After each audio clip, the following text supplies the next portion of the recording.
श्रीमद्भागवती वार्ता सुराणामपि दुर्लभा मेनिरे भगवद्रूपम शास्त्रम भागवतम कलौ. கலியுகத்தில் பகவான் கண்ணன் பாகவத புராண வடிவத்திலேயே எழுந்தருளி இருக்கிறார். எம்பெருமான் செய்தருளும் எத்தனையோ அவதாரங்கள், ஓரொரு அவதாரத்துக்கும் ஓரொரு தனி சிறப்பு உண்டு. ஸ்ரீ கிருஷ்ணாவதார சிறப்பு, அவரும் நிறைய உபதேசம் செய்தார். அவரை பற்றியும் நிறைய சாஸ்திரங்கள் உபதேசங்கள் உள்ளன. இப்ப நாம் பார்த்து வருவது பாகவத புராணத்தின் 11வது ஸ்கந்தத்தில் 13வது அத்தியாயம். இதில் தான் ஹம்சாவதாரம் கூறப்படுகிறது. அன்னப்பறவையின் சிறப்பு தண்ணீரையும் பாலையும் கலந்து வைத்தால் பிரித்து கொடுக்கும், பாலை தேர்ந்தெடுத்து கொடுக்கும். பகவானும் ஹம்சமாக பிறக்கிறார்.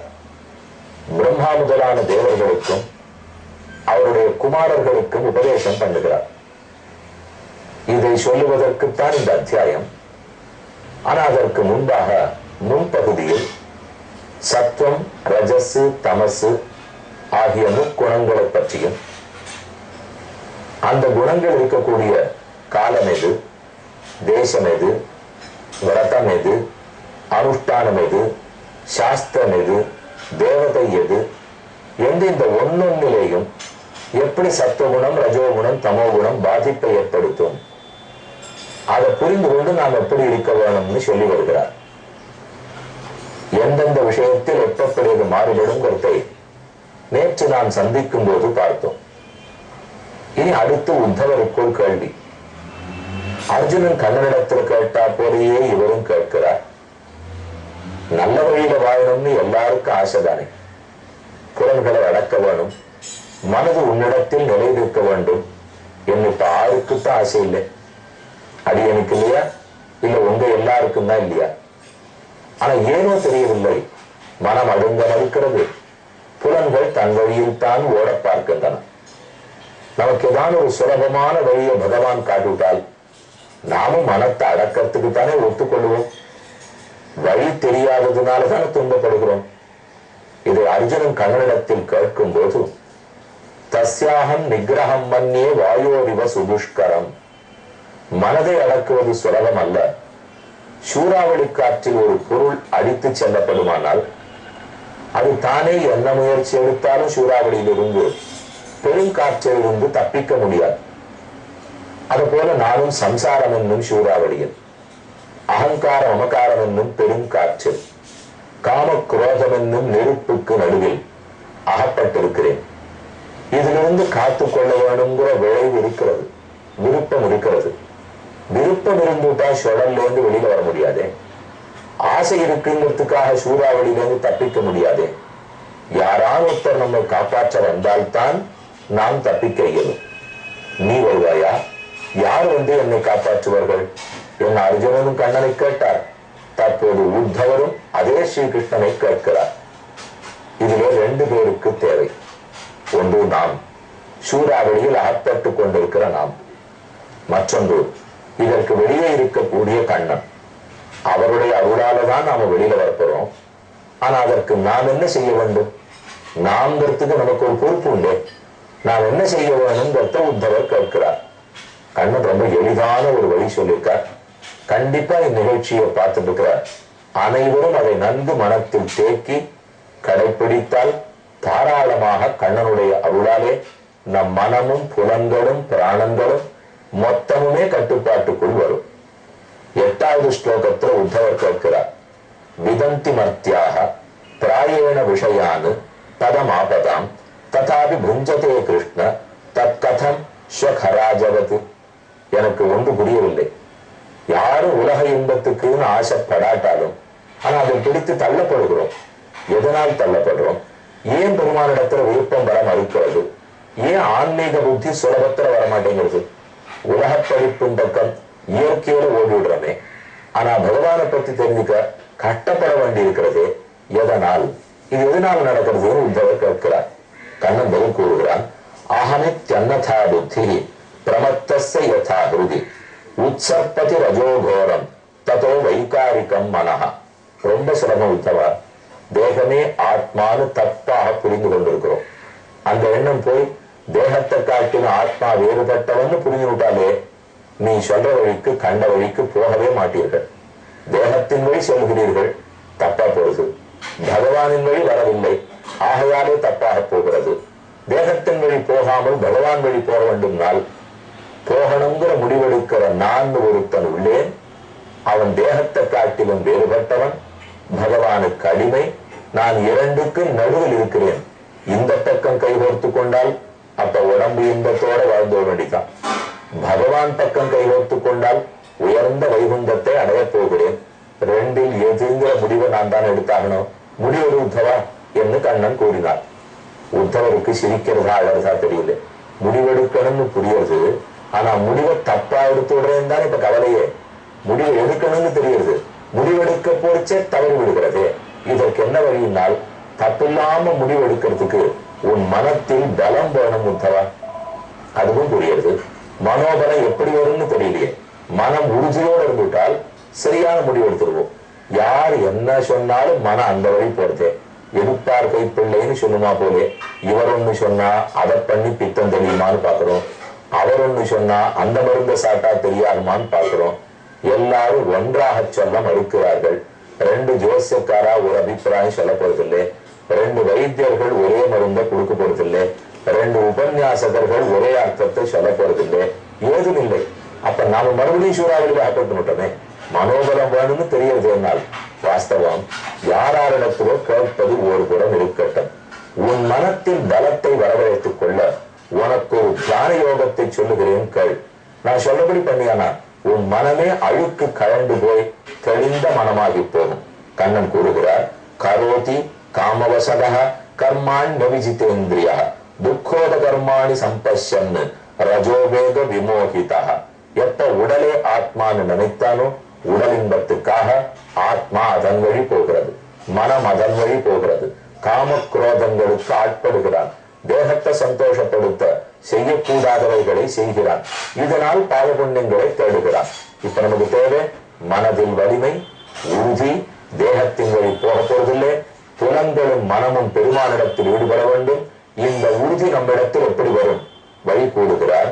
அதந்திரித மனோயுஞ்சன் தோஷதிருஷ்டிர்ன சஜ்ஜதே அப்பிரமத்தோனுயுஞ்சீத மனோமை அர்ப்பித சனை அனிர்விண்ண யதா காலம் ஜிதஸ்வாச ஜிதாசன ஏதாவான் யோக ஆதிஷ்ட மச்சிஷ்யை சனகாதிபிகி.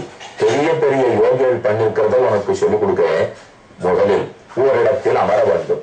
சரியான ஆசனத்தை தேர்ந்தெடுத்துக் கொள்ள வேண்டும். ஆசனத்தில் பத்மாசனத்தில் அமர்ந்து மனத்தை ஓர்நிலைப்படுத்தி நம்முடைய உடம்பில் தலையின் பின்புறம், கழுத்து, முதுகுத்தண்டு ஆகியவற்றை நேர்கோட்டில் நிறுத்தி கைகளை மடியில் வைத்துக் கொண்டு இரண்டு கண்களையும் மூக்கு நூலியிலே நிறுத்தி ஓம் என்ற உயர்ந்த பிரணவத்தை மணிச்சத்தத்தை போலே நம் உடல் முழுவதுமாக வியாபிக்க செய்து பெருமானையே 10 நிமிஷம், 15 நிமிஷம், 20 நிமிஷம் நினைக்க நினைக்க ஒரு நாளைக்கு காலை, மதியம், மாலை 3 வேளைகளும் 10 பிராணாயாமங்களை பண்ணிக்கொண்டு இந்த யோக நிலையில் அமர்ந்து என்னை நினைக்க தொடங்கினால் 30 நாள் உத்தரா 30 நாட்களுக்குள் உன் மனத்தில் தாராளமா மாறுதலை பார்ப்பாய். நிறைய பேர் வைத்தியர்கள்லாம் சொல்லி கொடுப்பாங்க, 7 நாள் இந்த மருந்தை சாப்பிடுவோம், மாறுதல் தெரியலன்னா சொல்லுங்க. கண்ணன் நேர சொல்லிட்டா இவர் வைத்தியோ நாராயணோ ஹரிகி, இங்கெல்லாம் தெரியுமா தெரியாதாங்கிறத நாம் அறியோம். ஆனா 30 நாள் கெடுவோட கண்ணன் சொல்றார். 30 நாள் 3 வேளை 90 வேளை 10 பிராணாயாமத்தை செய்து உயர்ந்த பிரணவத்தை உடம்பு முழுக்க ரீங்கரிக்க விட்டு மனத்தை பெருமானிடத்தில் ஒரு 10 நிமிஷம் நிறுத்தினால் தன்னடையே புலன்கள் கட்டுக்கு வர ஆரம்பிச்சிடும். கொஞ்சம் கட்டுப்பாட்டுக்கு வந்துருச்சுன்னா அப்புறம் அதை கட்டுப்படுத்துவது இன்னும் சுலபமாகிறது. சர்வதோமன ஆகிருஷ்ய மையத்தாவேஷ்யதே யதா யதாத்வம் சனகாதித்யா ஏன ரூபேண கேசவ. இதை கேட்ட உத்தவருக்கு ரொம்ப ஆனந்தம். இந்த வழி ரொம்ப எளிதான வழியா இருக்கே, இதை செஞ்சா போருமானா போரும் உத்தவா, என் அடையத்துக்கு நான் ஒண்ணு கஷ்டமான வழி எப்போதுமே சொன்னதில்லை, சுலபமான வழி. யோகம் செய்து பார், என்னை தியானித்து பார். பத்மாசனத்தில் அமர்வது முக்கியம். தொடையில் கைகளை வைத்துக் கொண்டு 2 கண்களையும் மூக்கு நுனியில் நிறுத்தி நிமிர்ந்து அமர்ந்து கொண்டு மனத்தை ஒருநிலைப்படுத்தி பிரணவத்தை மணிச்சத்தம் போலே உடல் முழுவதும் பரவவிட்டு கத்கத ஸ்வரத்திலே கூறிக்கொண்டு பெருமானை நினைத்தோமானால் 3 வேளை ஒரு நாளைக்கு காலை மதியம் மாலை 10 பிராணாயாமங்கள். இத்தோட 30 நாட்களுக்குள் விஷயம் புரிந்து போடுமே. உத்தவர் பிரார்த்திக்கிறார், இதைத்தான் ஹம்சாவதாரம் செய்து உபதேசித்தீரா? பிரம்மா முதலான தேவர்களுக்கு எத்த உபதேசித்தீர் என்று சொல்ல பகவான் பதில் கூறுகிறார். தஸ்யாஹம் ஹம்சரூபேண சகாச மதமம் ததா திருஷ்ட்வா மாந்த உபவ்ரஜ்ய கிருத்வா பாதாபிபந்தனம் பிரம்மாணம் அக்ரத கிருத்வா பப்ரச்சுரு கோ பவானிதி. சனகன் முதலான 4 பிள்ளைகளும் மற்றுமுன்றான தேவர்கள் ரிஷிகளும் பிரம்மாவை முன்னிட்டு கொண்டு என் முன்னே வந்தார்கள். நீர் யார், நீர் யார்னு என்னை பார்த்து கேட்டார்கள். நான் சிரிச்சின்றே அவளை பார்த்து திரும்ப கேட்டேன். இத்தகம் முனிபிகி பிருஷ்டா தத்துவ ஜிக்ஞாசு விஸ்ததா எதவோச்சமகம் தேப்யா ததுத்தவ நிபோதனை. அவள்கிட்ட நான் திருப்பி என்ன கேட்டேன், எப்படி குழம்பி போயிட்டார்கள், நான் என்ன உபதேசித்தேன்னு உனக்கு சொல்றேன், நீர் யாருன்னு கேட்கிறீரே, என்னை தவிர 2வதுன்னு ஒருத்தர் இருந்தாத்தானே நீர் யாருன்னு கேட்கணும். இப்போ ஒரு இடத்துல 10 பேர் இருக்கார்கள்னால் நீர் யாருன்னு கேட்கலாம். ஒருத்தர் தான் உட்கார்ந்து இருக்கார், நீர் யாருன்னு கேட்போமான்னா. ஏன் ஒருத்தர் உட்கார்ந்து இருந்தா கூட நீர் யாருன்னு கேட்க மாட்டோமான்னா கேட்போம். ஆனா அவர் உட்கார்ந்து இருக்கிற நாற்காலி இருக்கு, மேஜை இருக்கு, உடம்பு இருக்கு, துணிமணி இருக்கு, உயரமா இருக்கார் குள்ளமா இருக்கார். நாம வேற நிறைய மனுஷர்களை பார்த்திருக்கோம், அதனால நீர் யாருன்னு கேட்கிறோம். நீங்க ஒரு நிமிஷம் கற்பனை பண்ணி பார்க்கணும். நாம ஆரையுமே பார்த்தது இல்லை, ஒருத்தரை பார்க்கிறோம். உயரம்னா என்ன, குள்ளம்னா என்ன, கருப்புன்னா என்ன, வெளுப்புன்னா என்ன, ஒண்ணுமே நமக்கு தெரியாதுன்னு வச்சுக்கோம். அப்புறம் ஒருத்தரை பார்த்த உடனே நீர் யாருன்னு கேட்போம்னா நிறைய பேரை தெரிந்திருக்கிறவே தான் நீர் யாருன்னு கேட்கிறோம். இப்ப பகவான் பதில் சொன்னது, நான் ஒருத்தன் தானே உள்ளேன், ஏன் என்னை பார்த்து நீர் யாருன்னு கேட்கிறீர்கள்? வந்திருந்தவாறு புரியல, என்ன நீர் ஒருத்தங்கிறீர்? நாங்க இத்தனை பேர் இல்லையா, உலகம் முழுக்க இல்லையான்னா? உலகம் முழுக்க இல்லைன்னு நான் சொல்ல வரல. ஆனா அனைத்துலகத்தில் இருக்கிற அனைவருக்குள்ளும் நானே நீக்கமர நிறைந்திருக்கிறபடியால் நான் அல்லாத தத்துவமே உலகத்தில் இல்லையே. அனைத்தும் நானாக இருக்கிறபடியால், அனைத்தும் என் சரீரமாக இருக்கிறபடியால் 2வது ஏது? இதைத்தான் உபனிஷத்து கூறுகிறது. ஐததாத்மியம் இதம் சர்வம் தத் சத்தியம் ச ஆத்மா தத்துவமசி ஸ்வேதகேது. உத்தாலகர் பிள்ளை ஸ்வேதகேதுவுக்கு சொன்னார், அனைத்தும் ஒன்றே. அனைத்தும் ஒன்றேங்கிறதை அத்வைத்தம் எப்படி கூறுகிறது? அனைத்தும் ஒன்றே, அனைத்தும் பிரம்மமே, பிரம்மத்தை தவிர மற்ற தனியும் போய் மித்யா. விசிஷ்டாத்வைத்தம் எப்படி கூறுகிறது? பிரம்மம் ஒன்றேதான் உண்மை, மற்ற அனைத்தும் பொய்யல்ல. ஆனா அனைத்துக்குள்ளும் ஒரே பிரம்மம் இருக்கிறபடியாலும், அனைத்தும் பிரம்மத்துக்கு சரீரமானபடியாலும் அனைத்தும் ஒன்றே என்று விசிஷ்டாத்வைத்தம் கூறுகிறது. ஏற்கனவே துவைத்தம், விசிஷ்டாத்வைத்தம், அத்வைத்தம் அனைத்துக்கும் என்னென்னங்கிறத விளக்கமா ஒரு நாள் சொல்லியிருக்கேன். இப்ப திரும்ப சொல்லி உங்களுக்கு மறுபடியும் ஒரு தடவை அதை ஞாபகப்படுத்தி என்னை ஒரு சமப்படுத்துறாரே என்று தோணிட வேண்டாம். கேட்டத்தை ஞாபகத்தில் கொள்ளுங்கள். ஆக அனைத்துக்குள்ளும் அதே பிரம்மம் இருக்கிறார். ஆக மொத்தம் ஒன்று, நான் 2வதே இல்லையே. நேகனானாஸ்தி கிஞ்சனான்னு உபனிஷத்து கூறுகிறது. ஆகையால் ஹம்சாவதாரம் பண்ணிய பெருமான் தான் யாருங்கிறத பற்றி உபதேசிக்க போகிறார். சுருக்கமான உபதேசம். அந்த உபதேசத்தையும் பார்ப்போம். அடுத்து பார்க்க வேண்டிய அத்தியாயத்தையும் மேலே கூறுகிறேன்.